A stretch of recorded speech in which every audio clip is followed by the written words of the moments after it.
Silk mouth, ఒక పట్టు పురుగు తన కొస నుండి బయటకు రావడానికి చాలా ఇబ్బంది కొంతమంది మనుషులు ఉంటారు, చాలా జాలి కలిగిన మనుషులు. ఆ మనిషి దాన్ని చూస్తున్నాడంట. చూసి అయ్యో పాపం, దీనికి నేను సాయం చేయాలని దాని దగ్గరికి వెళ్ళి ఆ కొసని కత్తిరించి సహాయం చేశాడంట. అప్పుడు అది జాగ్రత్తగా వచ్చింది, కానీ అది ఎగరలేకపోయింది. ఎందుకంటే అది ప్రతి పురుగు కూడా ఆ కొస నుంచి రావాలంటే చాలా కష్టపడాలి, చాలా ఇబ్బంది పడాలి. ఆ కష్టంలో, ఆ ఇబ్బందిలో, ఆ శ్రమలోనే ఎగరే బలాన్ని అది పొందుకుంటుంది. ప్యాచ వచ్చినప్పటికీ బలహీనంగా పనికిరాని స్థితిలోకి అది చేరింది.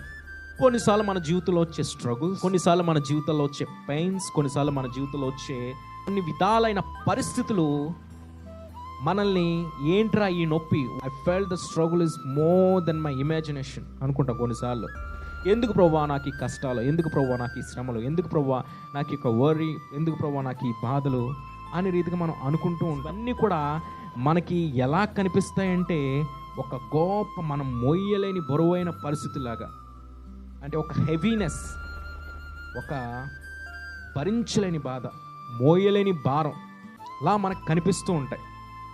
కానీ దేవుడు మనకు ఒక నూతన జీవితాన్ని క్రియేట్ చేస్తున్నాడని మనం గుర్తించుకోవాలి. నూతన జీవితాన్ని